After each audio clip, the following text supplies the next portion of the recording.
Thanks, everyone. I'm Abhineet. I'm an instructor here at Flatiron School. I've been here for about 2 years now.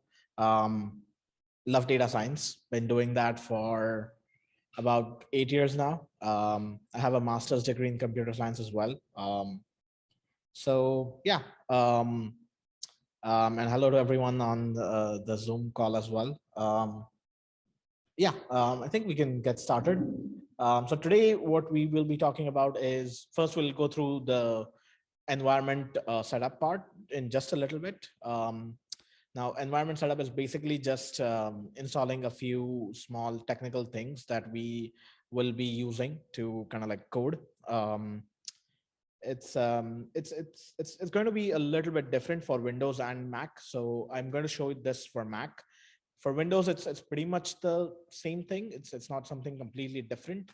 But if you have any questions, feel free to kind of like put them in the chat or kind of like let Jelani know, and we can kind of like help you with that. Um, After that, we will talk a little bit about what exactly is machine learning, what are the types of problems that machine learning can solve. We will talk about a specific subtype of machine learning problems as well. And with that, we will kind of like go into a specific algorithm that is one of the easiest ones to interpret and understand.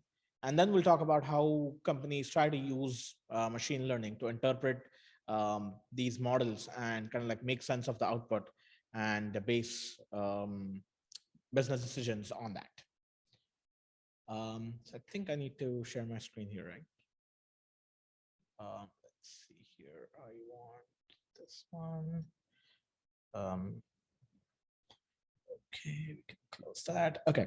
All right. So the first thing that we want to have downloaded for our data science toolkit is Anaconda. Anaconda is essentially just a bunch of softwares that work together really well and are useful in performing analysis. It will install Python as a part of that. So if you go to just anaconda.com, in that on that website, if you go in here, you will see a get started button. Just hit that and just go to download Anaconda installers. In that, based on your operating system, you will have to kind of like download the correct one. Be sure that you choose the 64-bit or the 32-bit installer accordingly. You can check what sort of installer you need to choose if you're on Windows by going into the settings of your computer and just checking how many, like what is the bit configuration of your computer, and you can go from there. Once you download this, it will pull up like a file, and it will like give you like a small pop-up saying, proceed with installation. Just choose all of the default options. I already have this installed. Once it's installed, it should look something. Just give me a minute while it's getting pulled up. It should look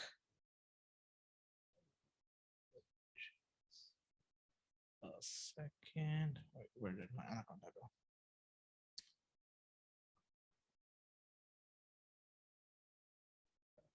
Okay, let me try to have my screen here. So it should look something like this once it has been installed. And in here, we will be using Jupyter Notebook. Again, you can use these other tools as well, but for today's purposes, all of our coding will be done in Jupyter Notebook. Okay, so coming back here, once you're done with that, the second thing that we should be installing is Git. Git is just a version tracking system. Essentially, it enables you to have backups of your code. And using Git, you can kind of like make sure that you're taking regular backups of your code. Now, we will be providing you with a GitHub repository that has all of the code in there. If you want to directly work off of that, you will need Git to perform a clone command. It's pretty straightforward. All you need to do is just type in git space clone space the like the GitHub repository, which is right here. And again, I think this will be shared out, has this been shared out, Jelani, the GitHub repository? Yeah, I will share this link in the chat right now for those of you who kind of like want to take a look at that. And for Git, again, you want to make sure that you're choosing the correct version based on Windows and Mac OS. Choose the correct version and just hit download.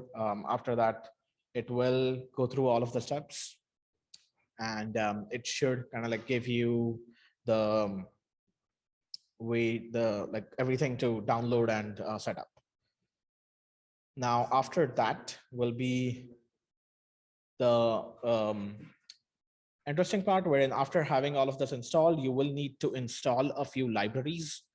For that, what you will need to do is you will need to open up your terminal for Mac people. Again, I'm specifically talking about Mac here because I am on the Mac right now. For Windows, this will be the git bash terminal that you will open. So once you finish downloading for Windows, you will see like there is a small git bash terminal that pops up. You just need to double click it, and it should kind of like bring you to a particular folder. And it should look something similar to this. And once you're here, can I zoom in on my terminal? I am not sure if I can zoom in a little bit more. See, I can.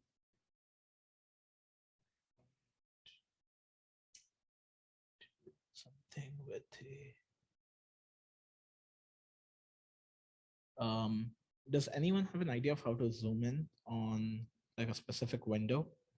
I think if you go to Zoom and if you select the part where it says you are seeing my screen, there should be an option to kind of like drag down. And okay, let's see, someone said Control plus, Command plus. Okay, there we go. Is that better? I think that did zoom in a little bit. Okay, there we go. Awesome. Thank you so much for helping me out there. Okay, so once you have done that, your terminal should look something like this for Mac people. Once you have it right here, we will be like doing a few commands. Now, the commands that you want to do are like, we just want to install these 3 libraries that we will be using. There are certain dependencies that will get installed with this. Don't worry about that. You just need to click on one of those links, scroll down a little bit. It says installation right here.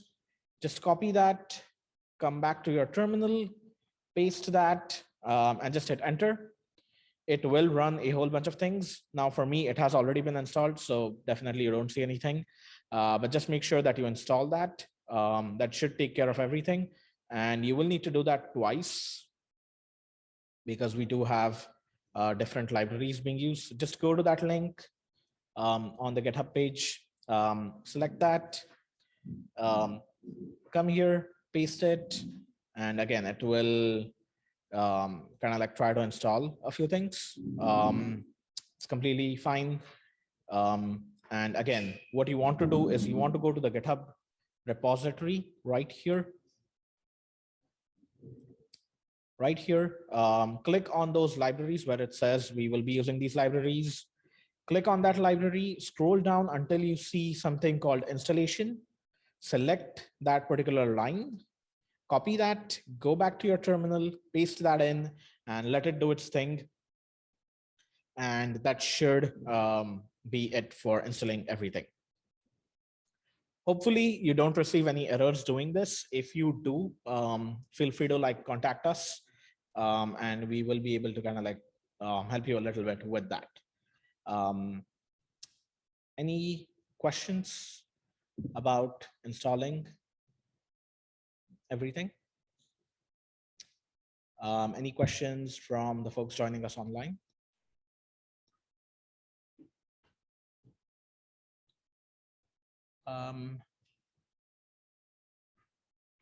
I think because everyone is kind of like doing working on different machines and different like environments.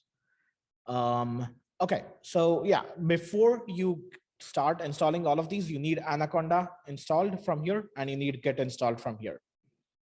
Um, Anaconda is not the same as Python, but Anaconda will install Python as part of it. Okay, so terminal for Mac people, you can do command and spacebar and just type in terminal right there. For Windows people, just search git bash after you have installed this, and that should give you the terminal directly.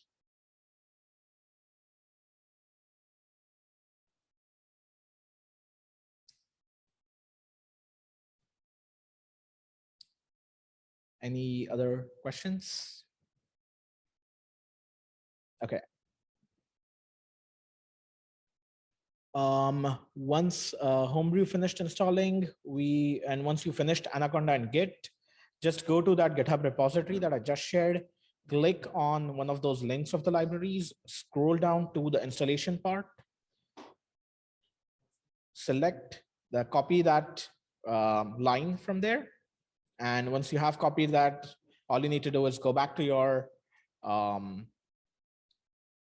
terminal and paste that. Yep, everything in the same terminal window. And don't worry if it says, that there are like a few things, like it will print out a whole bunch of things. It's completely fine. Don't worry about that. Just hit yes and just continue with that. And once everything has been installed, the next thing you want to do is you want to do git clone and then copy this link and just paste that in and just hit enter. This will create essentially a copy of that GitHub repository on your local machine. So that way you can kind of like start working on that locally and you can play around with the code and everything should work after that. Once you're done with that, once you do git clone, the last step is to open up Jupyter Notebook. Again, pretty straightforward command, just hit Jupyter Notebook. It should open up something that looks like this. And there you should see, like for you, it should open up something like this. Go to the folder that's called Decisions with Machine Learning. In that, you should see all of the material and you should have kind of like all of the notebooks that we will be working with. And it should open up something that looks like this at the end.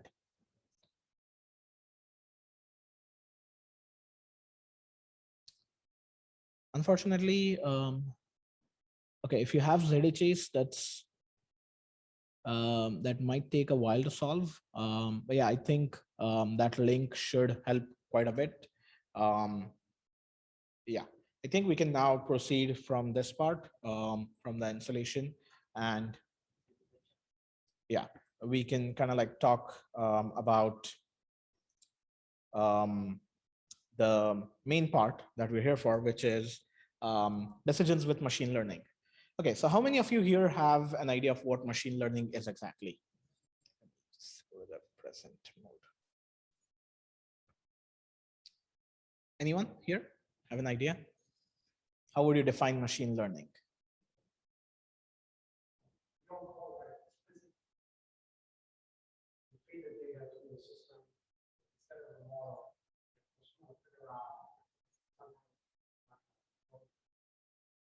Exactly. So machine learning is essentially a set of techniques that allow a computer or an algorithm to produce the exact same output that a human would in its place. So imagine something like making a decision about whether a loan gets approved or not. If it was a human doing that, he would go through probably like 5 different documents. He would check, credit scores. He would check the annual income. He would check what the loan is for, all of these things, right? The hope is that a machine learning algorithm learns how a human processes these things and kind of like does the exact same thing. But because it's automated, it saves a lot of time and it is hope that it doesn't introduce any bias because it's a machine doing it. It's not a person sitting there and actually doing that. Now, obviously, machine learning models have not yet become that reliable that we remove the human aspect entirely. So it's like what generally ends up happening is the machine gives a recommendation and a human will take that recommendation into consideration in certain things. So like if you get like that junk credit card mail which says, get an approval in less than 2 minutes, obviously that's not a human that gives you an approval in 2 minutes, but rather it's a algorithm that asks you for certain information, makes a judgment based on that, and kind of like goes from there.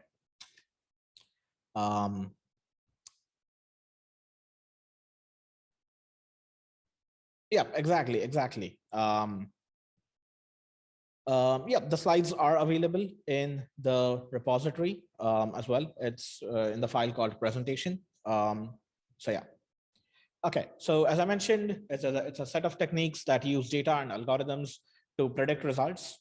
Now, the beauty of machine learning is the more the data available about different circumstances, the better your model will become, because there are always, corner cases or edge cases in which a machine learning model probably will not be able to give correct results in some cases.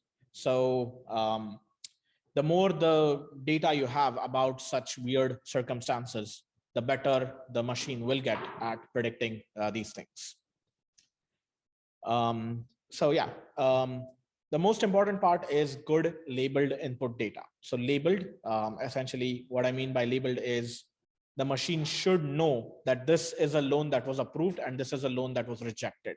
If it doesn't have that label associated with the data, it doesn't know what to do with that data. Based on whether we have labeled data, so essentially something that says that, okay, this belongs to that particular category. If we don't have that, then we are dealing with a different subset of problems. If we do have that label data, we are dealing with a completely different subset of problems. So when we have the labels, we call it supervised learning. When we don't have the labels, we call it unsupervised learning. So again, supervised learning defined by its use of labeled data sets. So we know what an application where a loan was approved looked like and what an application where a loan was rejected looks like. And in unsupervised learning, we don't have any idea of what those look like. All we know is that we have this data and we want to try and make some sense out of it. Unsupervised learning is where things are still being researched a lot. So we won't be talking about that. Instead, we will be focusing on supervised learning, where we know what the output looks like. So essentially, we have a set of observations. Imagine, in that loan example, imagine having the credit scores of that person, the bank balance history of that person, the income history of that person, the job history of that person, education of that person, everything that you would fill out on a normal loan application. And, given that the bank has been around for like 50 years, or at least 20, 30 years, they have previous loan applications that have all of this information and that also have data about whether the loan was granted or whether that application was rejected.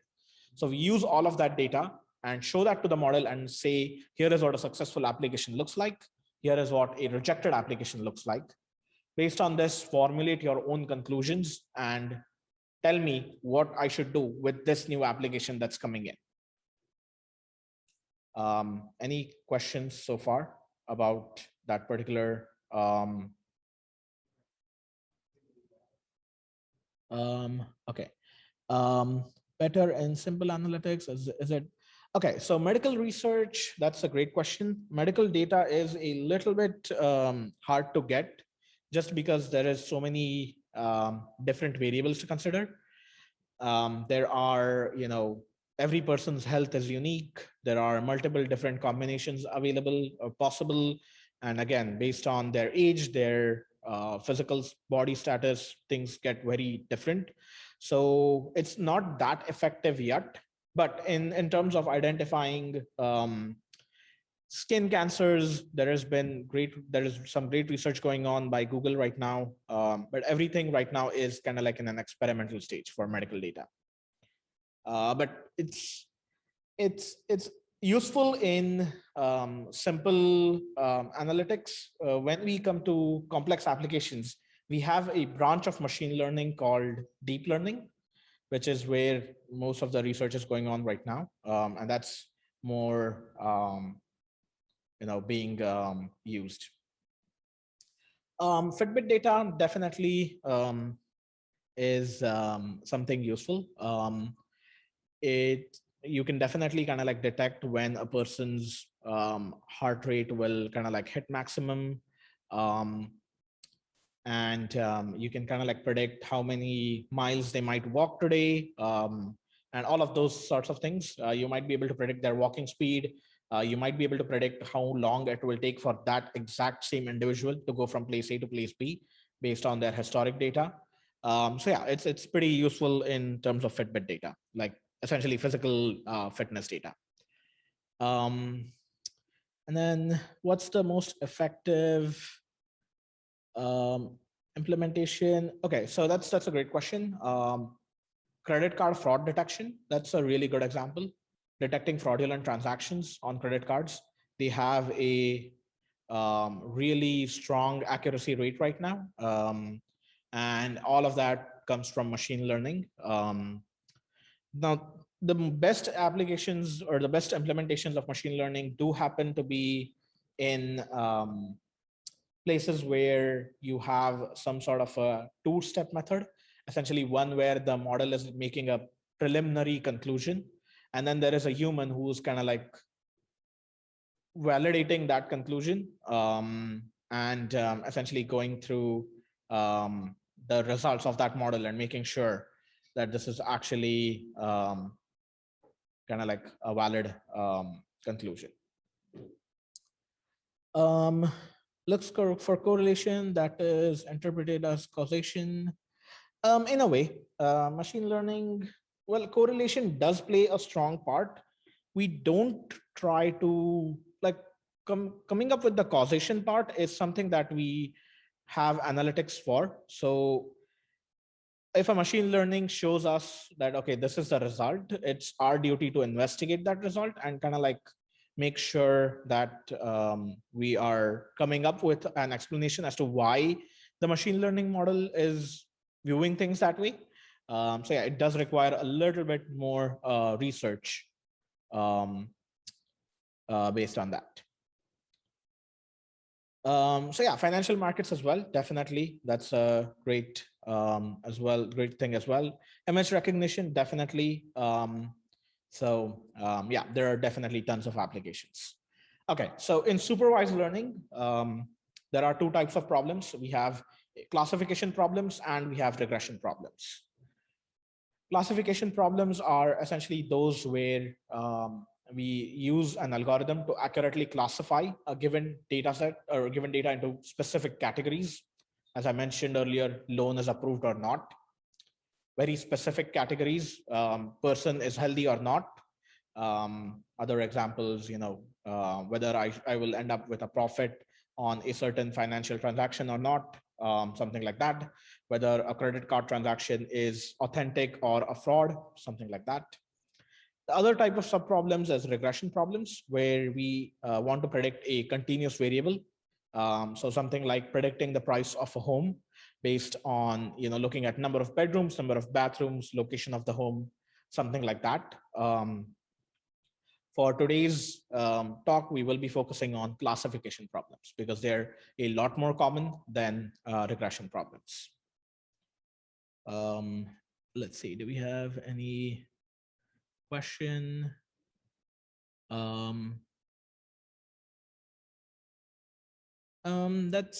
That's a correct conclusion.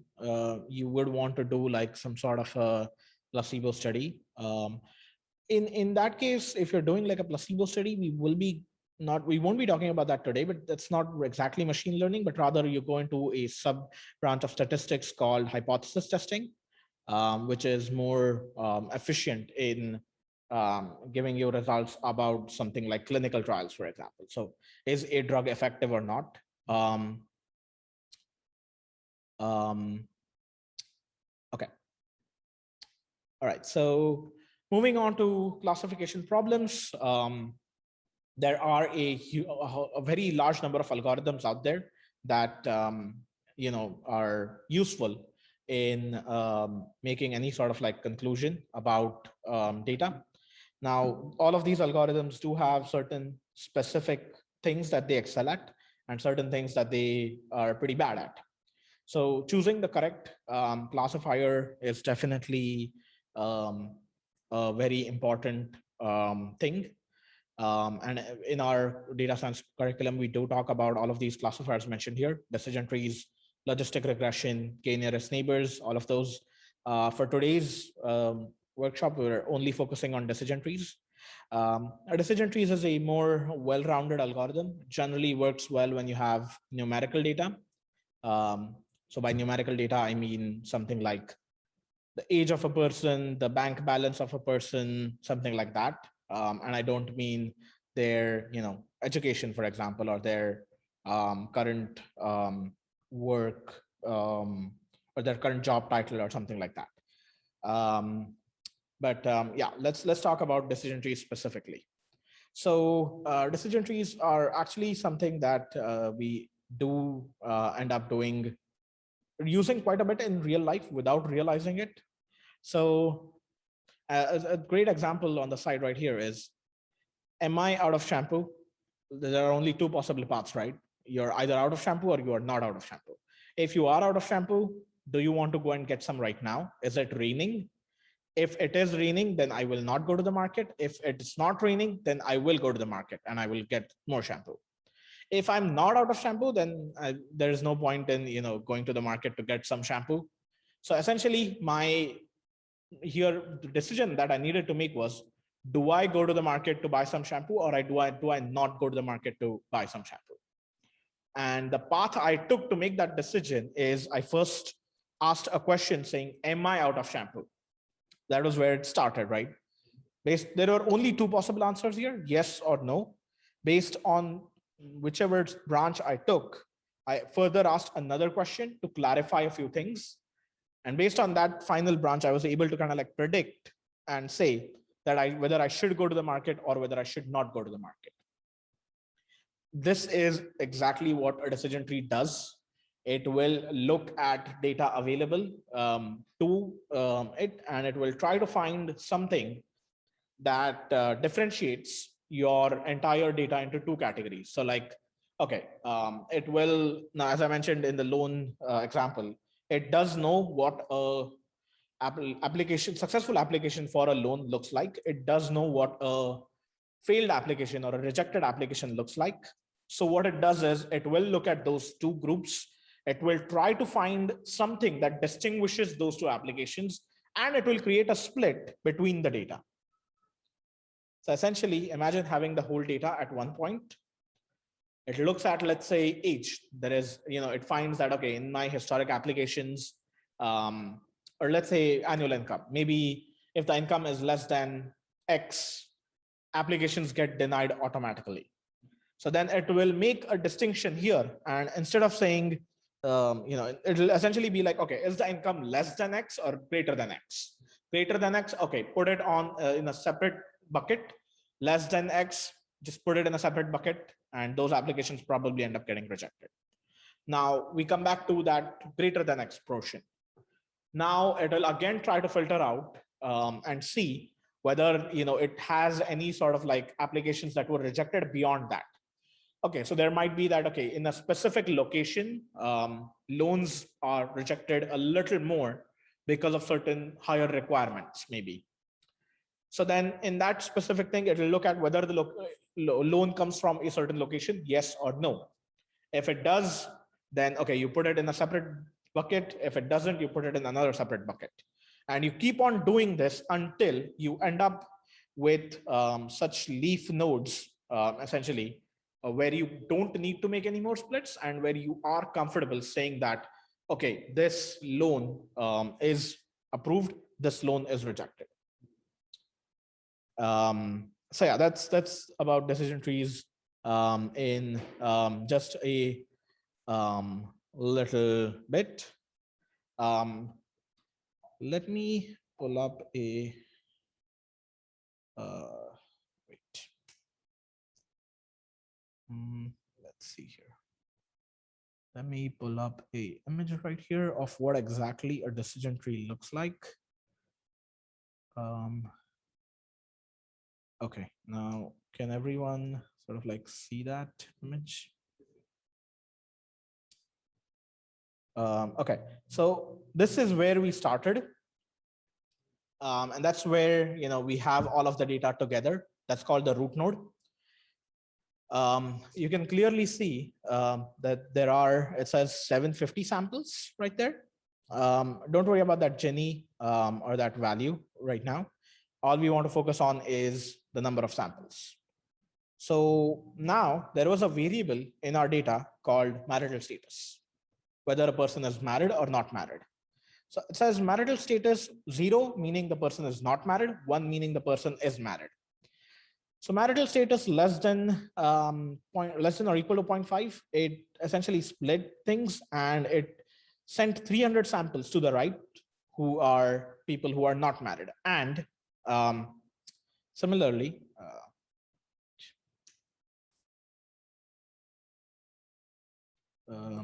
just a second. Similarly, people who are married, whose marital status just come up as married, their applications were sent to the right, and we ended up with 451 samples right here. Now, the next thing that the algorithm looked at was the education.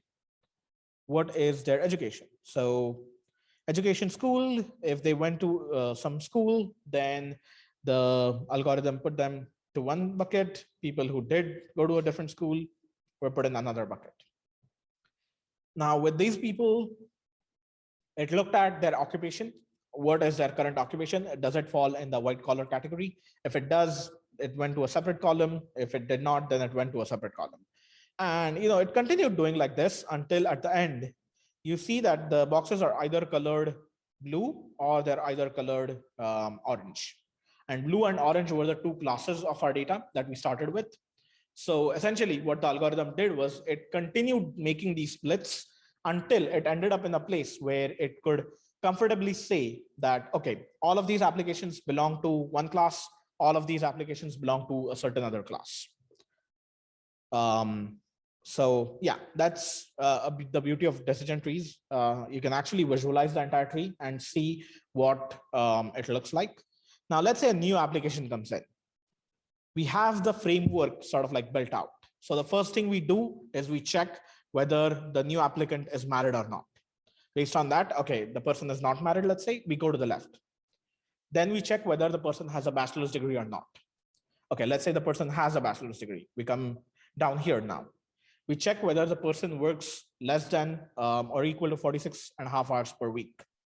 Let's say the person does work less than that. Then we check whether their occupation is service class.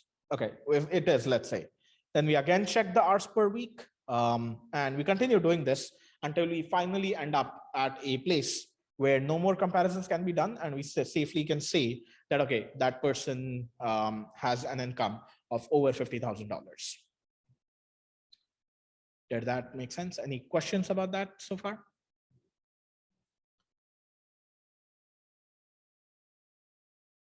Order of classification attributes important. Okay, so now how is the tree built? That's a good question. We are not going to go into details of how exactly the decision tree is built, but you see right here, this Gini, there is this value called Gini.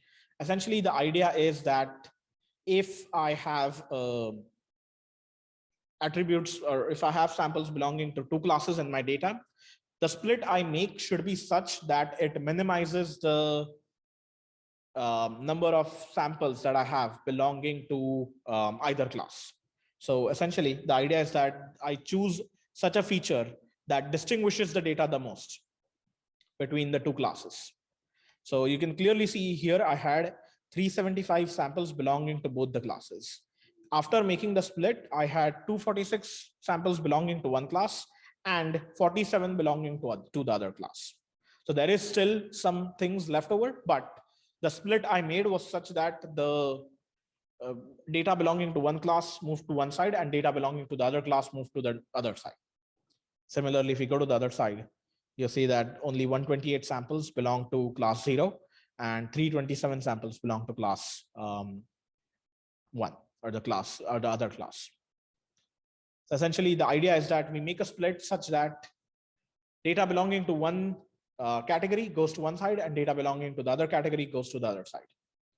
Now, if we have a lot of information, yeah, so it does assume that the data should be clearly defined. Okay, so we do want a clear separation between the data. If we don't have a clear separation, it will end up affecting how we are essentially interpreting the model. And it will end up kind of like becoming a little bit like your results probably will not be that accurate. Why are we doing this classification? It's because we want to have some sort of application that will directly tell us whether this person's loan gets approved or not, instead of having an actual person go through the whole thing. We want some sort of application that will directly tell us that. Okay, so coming back again, this is just one of the algorithms that we have in our toolkit. There are multiple other algorithms which are able to overcome some of the disadvantages of this algorithm, but we won't be talking about those right now. So recursive partition of the sample space essentially divide the data into two like branches, and keep on doing that until you end up at a place where you can safely say that if you end up here, the data belongs to this class or that class. Typically starts with a single node. As we just saw, we have everything bunched up in one node, and then you sort of like branch off, which leads to outcomes. You branch off more, which leads to further more outcomes, and this is what gives it a tree-like shape. Leaf nodes, final nodes of the tree that we just saw, no splits are made after that, and the other nodes are called decision nodes or internal nodes.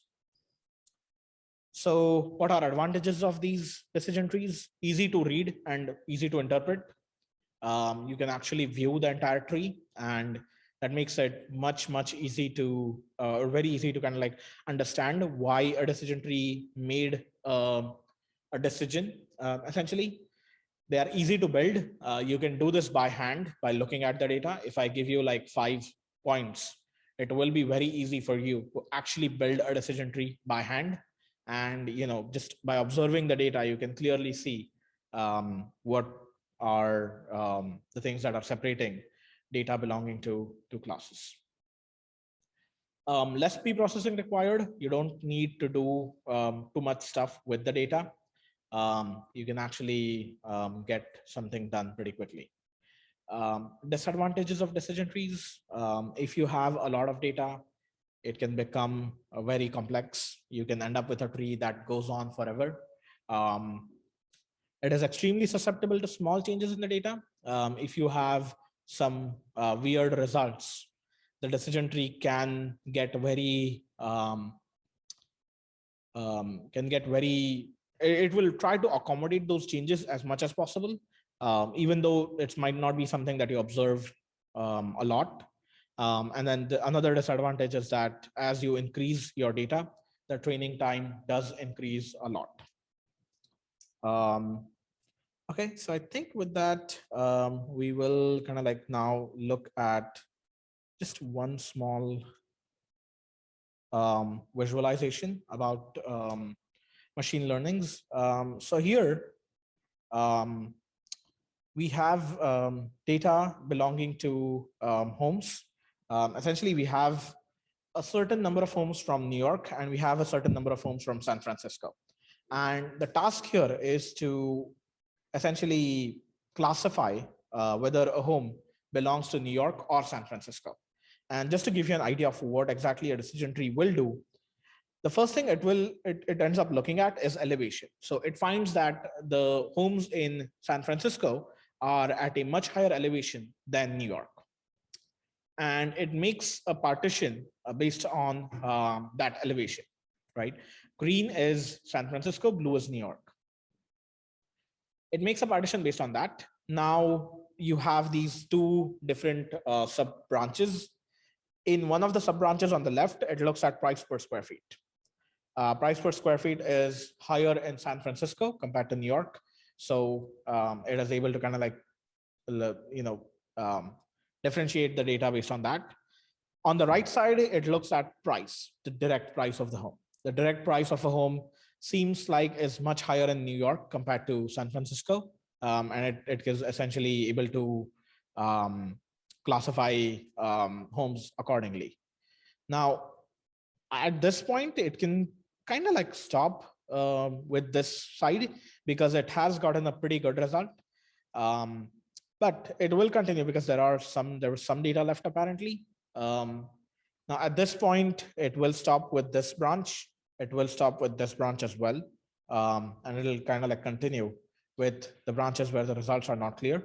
It will continue to look at these different features that distinguish homes in New York from homes in San Francisco. And it will make the splits based on that. And finally, this is what you end up with.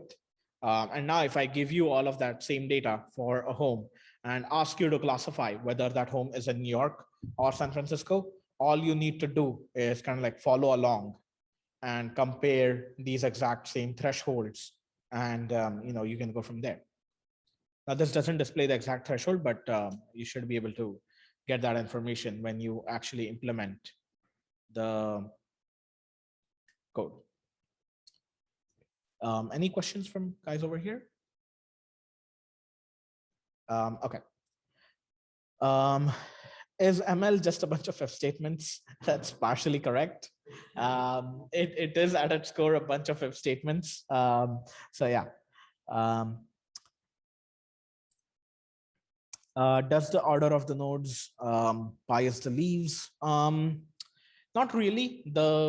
Because of the fact that the decision is not being done by any individual thing, but rather it looks at the feature which is able to distinguish the data the most between data increase and training time. Okay, so the more data you have, the more the training time will increase because the longer it will take essentially for that algorithm to get through the entire thing. Best practices which ensure data integrity. Okay, so that's a good question. There are quite a few. One of the ones I would say is just making sure that you are removing any sort of personal information from the data. Your data should not have anything that will make it easy for the algorithm to create a bias. Stuff like that. Again, if you just Google this, you will find quite a lot of things. Yes, we are essentially making an algorithm using decision trees to classify our data in one or more classes.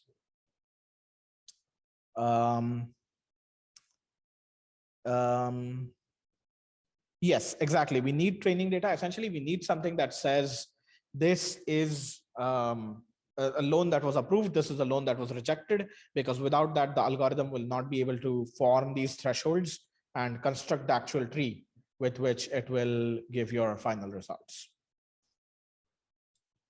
Okay, let me check the Q&A. Typically, are decision tree nodes binary?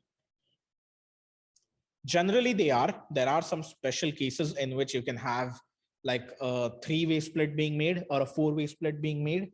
But they're like, generally speaking, the most common one is going to be a binary tree. So yeah, and then the link, I will put that in the chat again. Oops.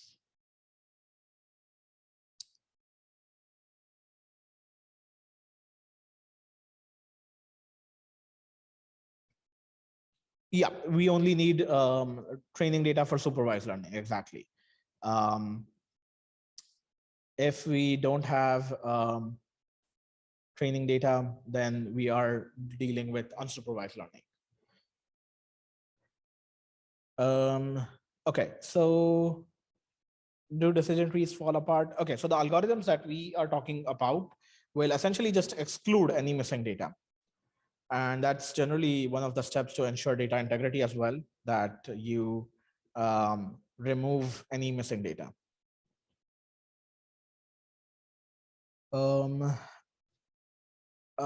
Change perspective on something.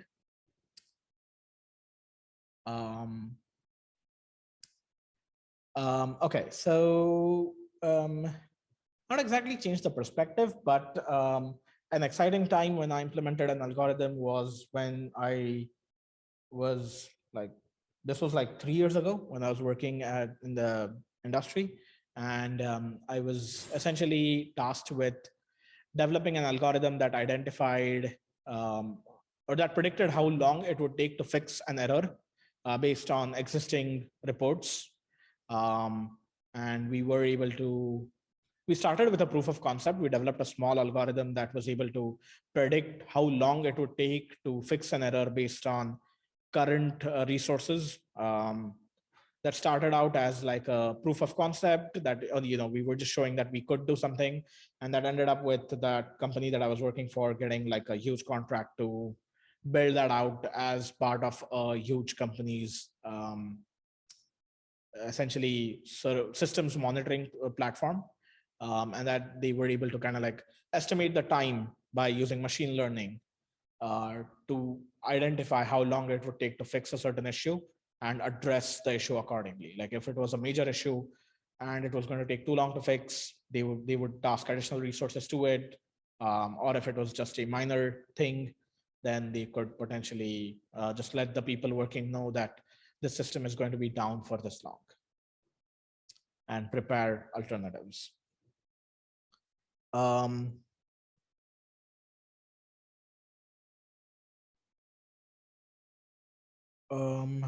Okay. I think that's all of the questions, maybe. Okay. All right. So let's talk about what we just saw, the decision tree that we just saw, and how to implement these decision trees. So I have a few libraries that I'm importing here. The most important one is this library called sklearn. That is the one that helps us build the actual model. And it is the one that we will be relying on for actually building out the decision tree that we talked about. Some of these others are just helper libraries. So pandas is a library that helps us with data storage and data manipulation. Matplotlib and Seaborn are libraries that help us visualize the data. And then we will be talking about DiceML in just a little bit. Okay, so just reading in the data, if you go to that GitHub repository, you will see that there is a folder called data. In that, you should see all of the data that we are kind of like working with. And in here, we are looking at this income cleaned file.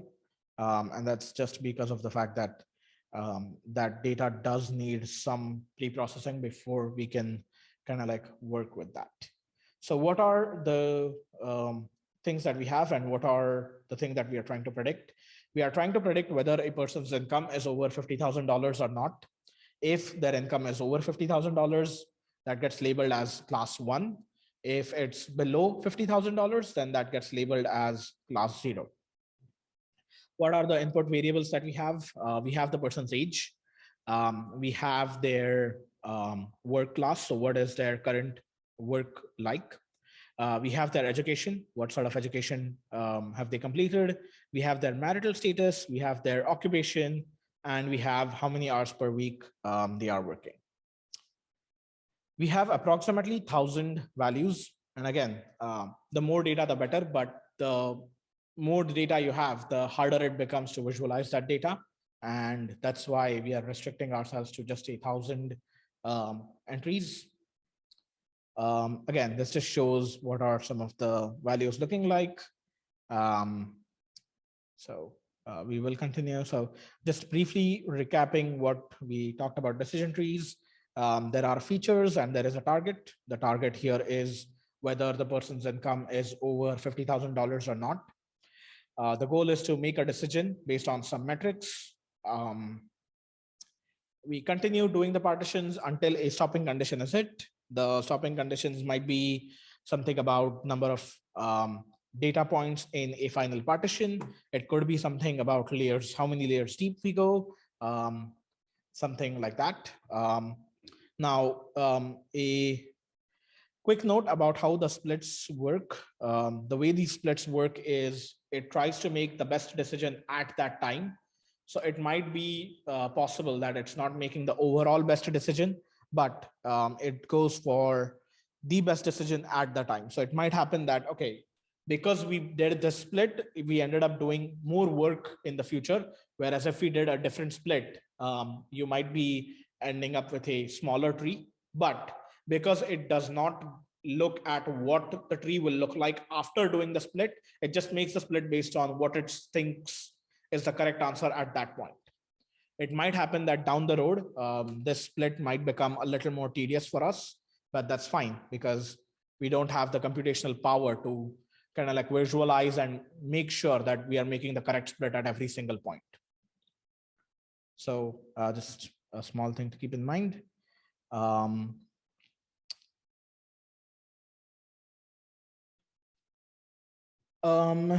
Okay, so too much data too much data becomes a visualization problem. Okay, so that's true. Like essentially by visualization problem, I mean that when you are trying to visualize your own data, not that the algorithm will have any problems in dealing with that, but rather imagine, you go for, you go to your, bosses and you explain to them, okay, here is my model and this is what worked and this is what did not work, or this is the most important thing in our model. The manager will be like, okay, you are making a split based on age, but why? Can you show me like a visualization that shows that, okay, age is the distinguishing factor between these things? And that's where you will have to create like a little bit of a visualization for that. Okay, so this is the main import, decision tree classifier that we're going to be kind of like using. These imports are just to kind of like get some idea about the performance of our decision trees. And then this import is just a way for us to validate our results, essentially. So just setting up everything for building the model. And this part right here, this line itself is the line that builds out the model. So in here, we are defining our model. We are saying that both classes in our data need to be given an equal amount of importance. And we are saying that the max depth of the tree, that's a stopping condition, needs to be capped at 7. So you will only build a tree that is 7 layers deep. And again, if we go back to, well, I can scroll down here. If we look at the actual tree right here, if we count, that's 1, 2, 3, 4, 5, 6, and 7. So the first one doesn't count. 1, 2, 3, 4, 5, 6, 7. So 7 layers.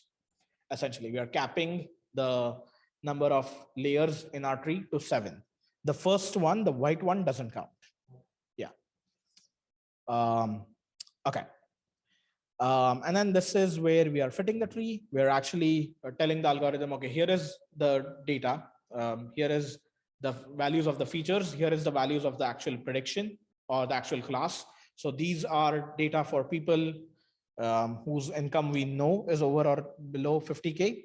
So here you go, make conclusions about what you understand from this and tell me what your results are like.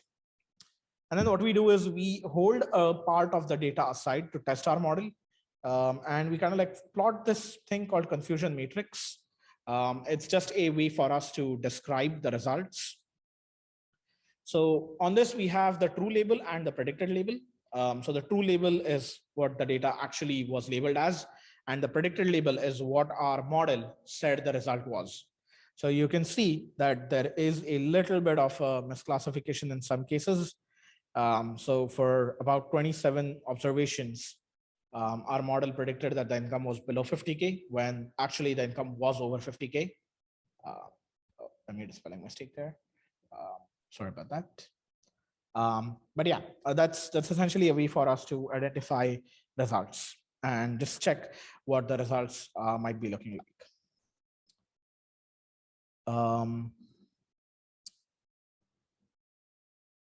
Yeah, you definitely can. You definitely might have some branches that wind up early. Again, if you look at the tree, especially around this part, you will see that some of those branches end up winding a little bit early. Again, maybe somewhere around here as well, somewhere here. Some branches do end up getting wound up early, but that's fine because we are, or the reason why we are adding that 7-layer limit is to just make sure that the tree grows evenly and we don't have the tree grow all the way in one direction. So we don't want a unbalanced tree, essentially a tree that just goes on growing in one side, because that will cause issues and that will give us a headache later on. Okay, so continuing with that, this again, as I showed the image previously, the image is kind of like a great way to look at things and understand what exactly is going on in my tree and what are the features that end up being the most important ones. This is another way of visualizing the tree. Although this does not look pretty, this is much easier to implement.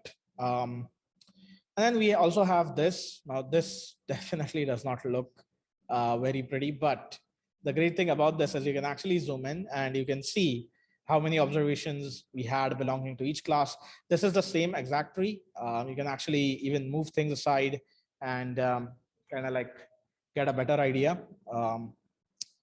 And another thing that you could do here is you can actually look at specific features and see how a specific feature is being used. So for example, age, if I select that, you see all of the nodes where age is being used. So age is being used right here. It's being used right here, being used at this place as well. So it's pretty useful to kind of like see what exactly is each feature contributing in the my tree. This comes from a library called Interpret ML. It's a useful library for understanding what exactly your decision tree is looking like. And then there is this other, as part of that library, you can also look at the path that a point in your data followed. So in here, I'm looking at a random point and just trying to see what was the path that that node followed or that point followed in my entire tree to essentially end up with that result.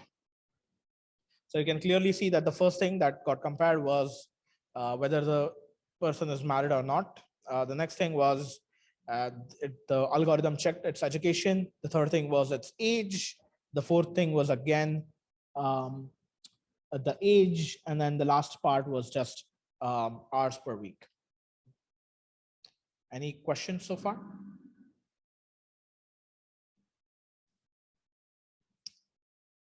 Okay, let's quickly check the chat.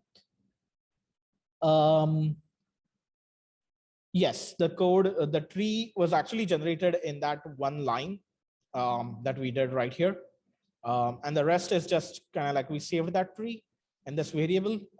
And then the rest is just using that particular tree to visualize things in a different manner. As the last part, we have these things called SHAP scores. Essentially, it allows us to find the actual contribution of each and every single data point and each and every single feature of the data to what contributed the data being belonging to a certain class.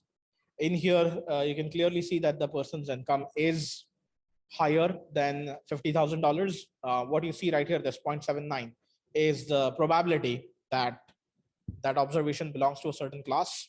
If it's higher than 0.5, we say that the observation belongs to class 1, which is that the income is over $50,000. So what contributed to that 0.79 value? So we have age being 58 contributed quite a bit. The person being married contributed quite a bit. The job being white collar contributed quite a bit. The hours per week being 45 contributed a little bit. And then the one thing that was like preventing the person from having an income over $50,000 was that the person's education was just high school. So the red part is what is pushing things towards class 1, and the blue part is what is essentially saying that, okay, this particular result is what is preventing me from classifying this particular sample in class 1. And then the plot you see below that is just doing that for all of the data and trying to understand which features end up impacting our overall data, or which features are the most impactful in having an income over $50,000. So the higher the red towards the right, the higher the impact of that particular feature. So you can clearly see that if a person is married, they're much more likely to have an income over $50,000. If their education is a professional degree or a master's degree, again, quite a lot of high impact. Education being high school graduate is bringing it down a little bit. And then age, the lower the age, the lesser probability that the person's income is over $50,000, which again makes sense. So again, these are all ways for us to interpret our model. And then based on this, we can now go back to our business and make some conclusions about, let's say the business wants to target certain customers for getting, let's say the business is a bank and they want to increase their loans, right? They want to give out more loans. So what is a ideal customer that we should target? So they know that they can only target customers, or they only want to target customers where they know that they are, they will be successful in getting the loan application selected. So what are the types of customers we should target? We should target married people who have at least a bachelor's degree or more, and who are above 30 years old or above 35 years old, something like that. So that would be the conclusion from this particular model, and that's what you would kind of like tell your bosses about this particular thing. Now there is another small thing that's called counterfactuals. These counterfactuals are actually what-if scenarios, and they allow us to explore what will send a sample from class A to class B. So imagine a person who does not, imagine a company where they have like a huge number of employees, and they want to understand what would help their employees increase their income over $50,000. Let's say they organize a session where an employee can come to the HR and talk to them about what could they do to increase their income over $50,000. Now, this is where these counterfactuals can help us. They can actually tell us what do we need to change in our observation to push us over the edge and give us that additional income. So again, these are just some imports. We're building out that model. Again, just to show that it's the same tree, it's exactly the same thing. Okay, so coming back here. Okay, so this is where we are actually looking at this. And okay, right here. So now in here, what I'm trying to do is I'm trying to check what is the actual thing that needs to be changed. So right now we have this person, age 38. He has some college degree. He is married. His occupation is blue collar, works about 40 hours a week, and his income is less than $50,000 right now. So what I'm saying is, okay, if this person goes to a professional school, what can be done? Like, can this person end up with an income over $50,000? So we can see here, it says, diverse counterfactual, new outcome 1. And it says that, okay, if that person goes to a professional school or gets a doctorate, if the person ends up getting a doctorate, they only need to work 13 hours a week to have an income of over $50,000. if they end up going to a school and getting a professional degree, they can work about, okay, that 97 is clearly not right, but they can work about like 50 hours a week, and they can have an income over $50,000. Now, another observation right here, person aged 19, education is just a high school graduate, they're in service, they work 40 hours a week. What would it take to get them into over $50,000? So if nothing else changes and they get married by age 29, their income should get to over $50,000.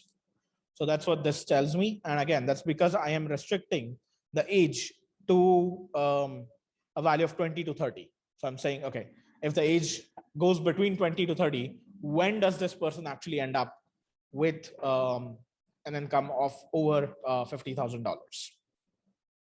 So that's what these counterfactuals do for us. Pretty useful.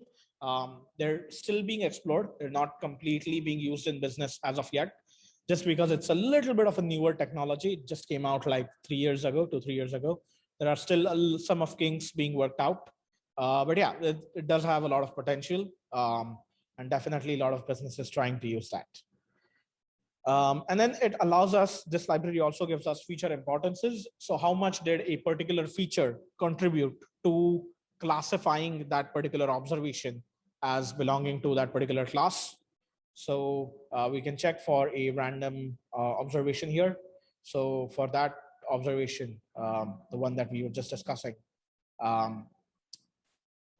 right here, the same observation, essentially we ended up with a feature importance of marital status has a really high importance, age, education, and then hours per week, work class to have a little bit of importance.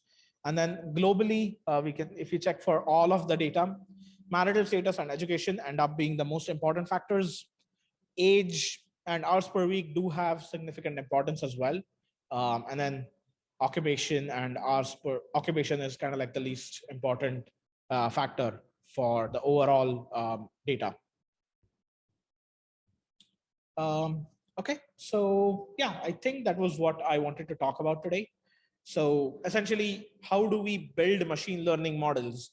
And after building them, how do we interpret them and explain them to a business so that they can make specific decisions, business decisions based on that? Any questions? Let's check. Yes, if the range was expanded, the results will change. So what you want to do is you want to pick out a specific point or data or sample from your data and look at that specific sample with specific ranges in mind. So yeah, the counterfactuals will change based on what you have.